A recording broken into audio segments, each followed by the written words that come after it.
On this episode of Outdoors in the Bluegrass, it's the final dog days of gun season, and they were just as difficult as the first and middle days. But that's all right. It was some great time in the outdoors, and we wrap it all up with smoking a juicy venison tenderloin, partnering up with some B&B Charcoal products. Let's get to it.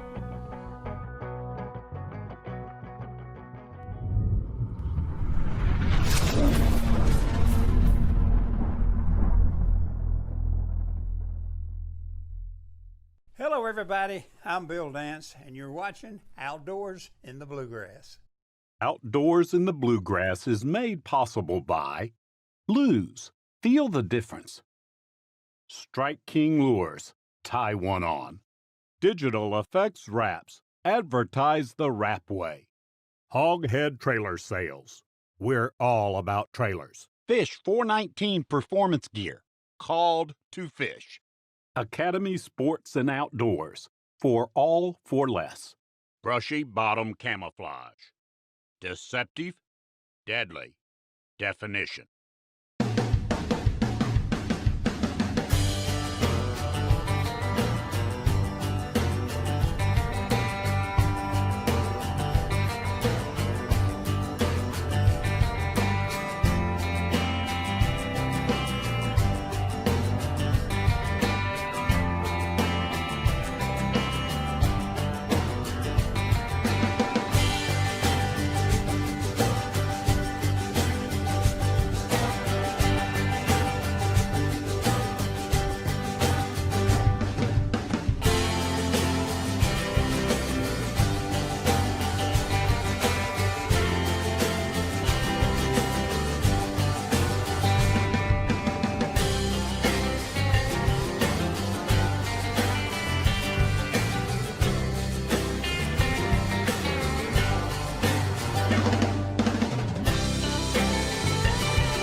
Ain't seen or heard squat.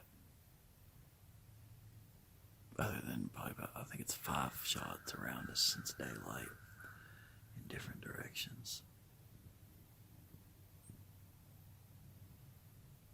I don't know, you'd think with all the people shooting around us all the time, those deer would be moving like crazy and coming to an area where they're not hearing gunfire, which would be our property. We've only shot 1 round entire season. I don't know, man. This property needs a lot of work. All this, where it was logged and all the old limbs and these piles of huge big limbs and treetops are laying everywhere and really blocking a lot of good, easy access paths. I know they provide coverage, but there's just so many of them.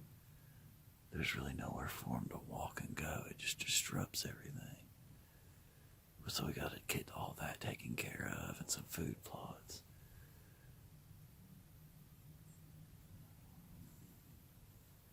It's past 8 o'clock. I'd say there's a good chance we won't see nothing again today.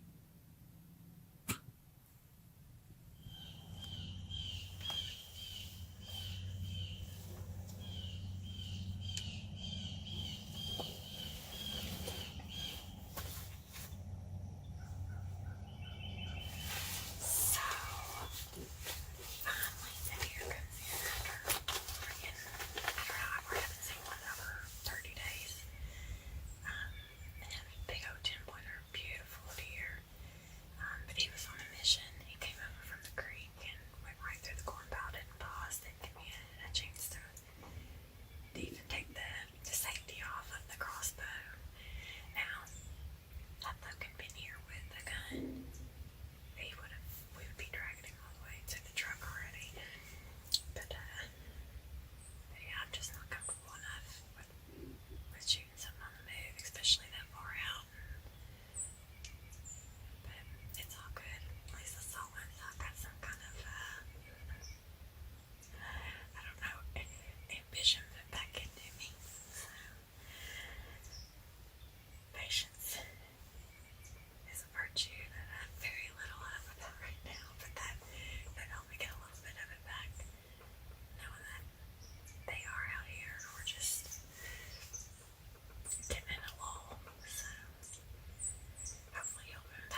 we saw deer.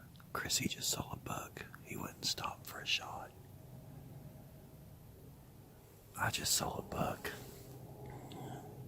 I think it was Chrissy's deer, Fabio. He came across this creek behind me, got within very close shooting range and stopped and looked at me. I was moving too much trying to get the camera, but it doesn't matter, I can't shoot him anyway. And then off he went. Saw a bunch of deer, can't shoot them. Freaking story of our lives.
What's going on, everybody? Happy Thanksgiving! It's an early morning Thanksgiving hunt for all four of us. See the Christmas tree? It's pretty. Alright, we're gonna meet Devil Dog with Mom out there, and we're gonna kill something. I won't, I'm tagged out, but they will. Let's go! The puppies. And the kitties. It's like a full animal farm in here, isn't it? All right, we are here. Happy Thanksgiving. There's Logan. We got Devil Dog and Mom back here getting ready.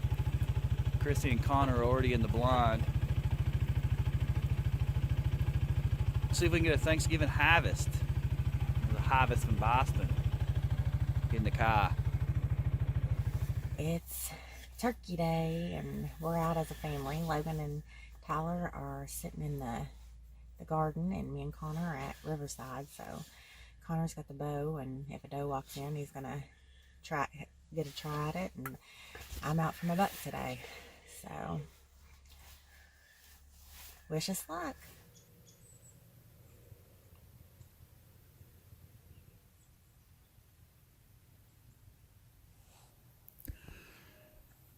We haven't seen a single thing anywhere by anybody.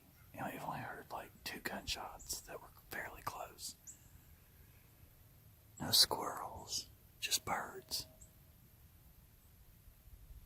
I'd say that warm pressure system's got them set down for the day. Who knows? About 9:30, so we ain't got much time left. Only 3 days of gun season left.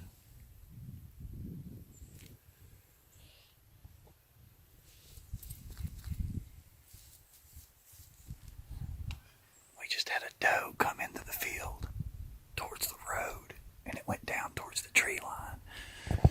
I'm hoping it circles around like the other deer did for me the other day. But if not, it's going to either walk that ditch or go up the other hill, which is off our property. We'll just have to see. I don't see anything. Well, crap. Slow moving day after the thunderstorms moved in yesterday, I guess. We've got Friday, Saturday, and Sunday left for Modern Gun. Hopefully we can get Logan on the board. He wants to sling some lead at something. So does Chrissy. So we'll give it another try. I think it's supposed to rain Sunday afternoon, so Sunday morning's probably going to be it for Modern Gun until Youth Weekend rings in, and we got muzzleloading and another Youth Gun Weekend in December. So if we can't make it happen in the next 3 days, there's still hope for putting lead through a deer for old Logan and Chrissy. All right, we didn't see nothing yesterday. Huh? There's Mom. Oh. Devil dog's around there somewhere. Evening hunt. It's Friday. It's Friday, right? Yeah. Friday. So Mom and Dad are going to sit at Middle Earth. Put some 30-30 in something. And Chrissy's sitting down at the creek, and I'm going to go join and film. Let's get something. We are, yeah. Chrissy busted her butt. Well, not literally. She's like worked hard. She fell in the creek a few hunts ago in the morning. She had some funny video about that. But anyway, we had trouble crossing it this morning in the dark. So she threw a bunch of big rock across the shallow part to help give us some stepping stones. And it did. It made a big difference. Let's see if we can plug a tag. You gotta do like some special dance or something. This girl don't dance. Oh, you dance.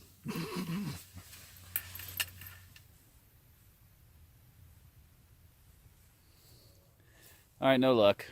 No. 2 more days of gun. We got 2 more days of gun. Yeah, Sunday's the last day. It's supposed to rain. We might get a morning hunt in, and that's about it. So you've got tomorrow and Sunday morning, and that's it. Tomorrow morning's supposed to be about 38, 37. So it's going to be colder in the morning than it has been. It might be. Figures. They seem to definitely move. I mean, if you go back through the camera pictures, they definitely move more in the mornings when it's colder. But we'll see. We'll try it again. Warriors Tackle Supply. Get tight lines.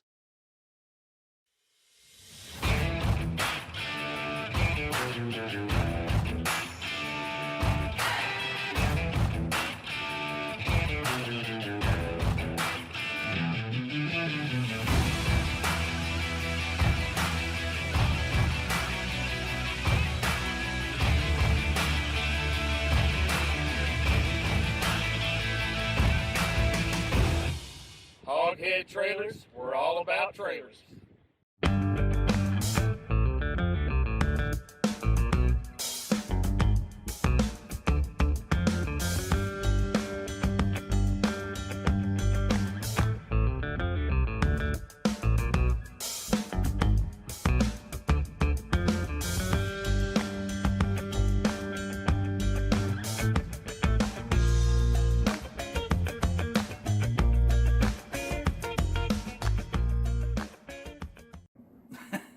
Well, as you can see, the days after my harvest to the end of gun season were just as difficult as the days preceding my harvest. It was a tough gun season, to say the least, and I think the majority of us here in Kentucky and surrounding states probably agree. Today's actually the first day of muzzleloader.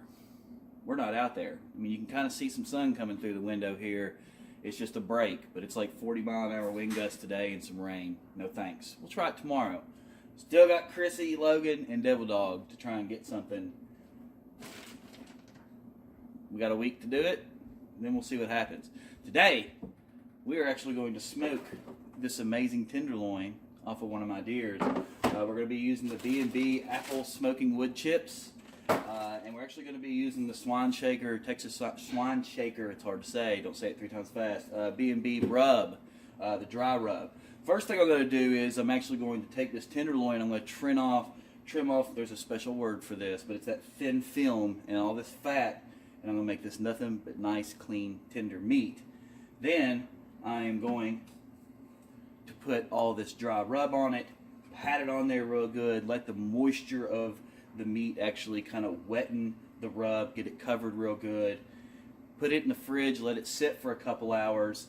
And while it's doing that, I'm going to take these wood chips and I'm actually going to put them in this here said bowl, and I'm going to soak these in water while this is soaking in the rub before we actually start smoking. Then I'll go get the smoker ready, probably around the 225, 250 range. It just kind of depends on how tender you want it and how long you want it, how long you're willing to wait for it.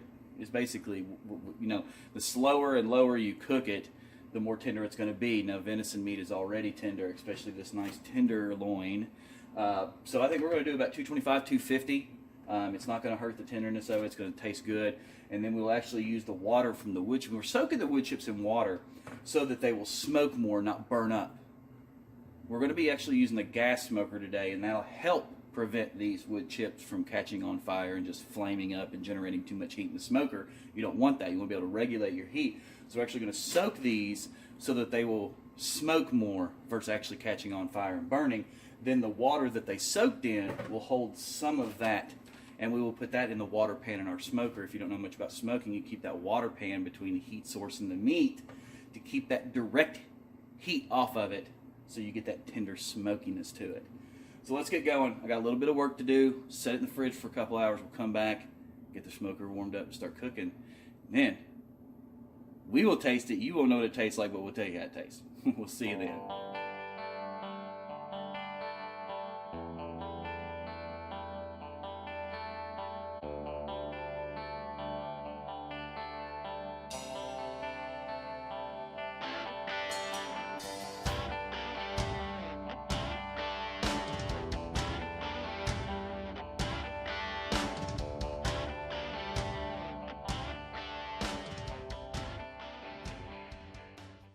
All right, so we've had our tenderloin, I guess, marinating in that dry rub in the fridge, and we've had our wood chips soaking in this water for about an hour and a half. So we got about 30 minutes left because I usually do about a 2-hour set. Let it set in the fridge with that rub on it and really get absorbed in there with all your flavors and wonderness. Now, what we're doing right now is we are burning. It's probably been a few months since we've used the smoker, so we're burning it off. We're going to get it real hot, burn everything off inside of it that doesn't need to be there, and then we're going to lower the temperature back down where we need it to be, get the smoke rolling from the B&B apple wood chips, and then once we get it right where we're at, we're going to throw that tenderloin in there and we'll keep an eye on it. Now, the fuel matters to your taste, guys. You're going to listen to my dogs barking in the background, but the fuel matters to the taste of your final food, from the seasoning that you do to your actual smoker or grill, and all the flavors it collects from using it time and time and time again, to the actual fuel that you use. Now, this is when you're using propane, but when you're using any type of wood chips or wood chunks or fire logs or any type of charcoal, that fuel matters and plays a big part in the final taste of your food. That's why we're using the B&B apple wood chips, because that's going to make a huge difference in the way this tastes. You could use the same rub from B&B and find a different wood chip or a different fuel, and it will taste different. But the great thing about B&B is it is better burning. Everything they do, the wood chips, the pellets, the chunks from your charcoals, it's 100% going to make your food taste better. Let's get this thing burned out, get it to temperature, get that smoke rolling, get these dogs to stop barking, and we'll smoke his tenderloin. Let's get to it.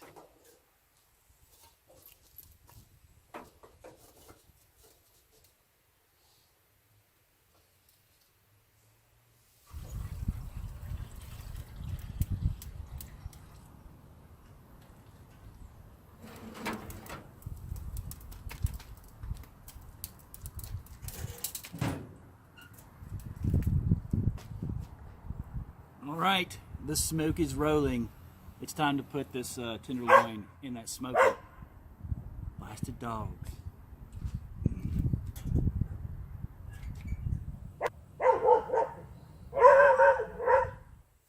All right, we're about 2 hours into our smoke here. Let's take a peek and see how this thing looks. Oh yeah.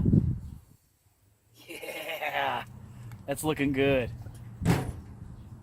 The wind has made it a little bit more challenging to keep our temperature regulated today, but we've done pretty good keeping it right around 250. We'll do a temp check here soon, and once it gets to the point above that 165 mark, internal temp, it's thin tenderloin, big long fat tenderloin, but it's thin. So we gotta check and make sure internal temperature at the thickest point is where we need it. Probably got a little bit longer. It's gonna be good. Smells delicious.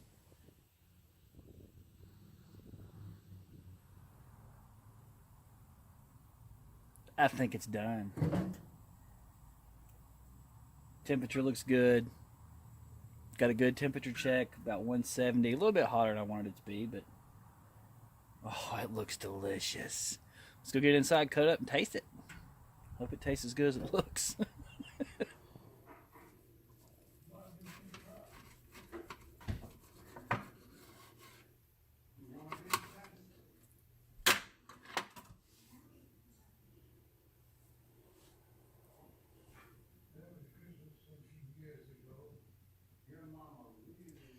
All right. Here goes nothing. Let's see how it tastes. It's actually really freaking good. It's super tender. The taste is awesome. It's actually really good. I'm actually kind of surprised, but no, that is super good. It made all the difference in the world. So there you go. Smoke a tenderloin the next time that you're ready to cook one. That was super fun. That's freaking delicious. Here's to a better muzzleloading season. We'll see you next time on Outdoors in the Bluegrass.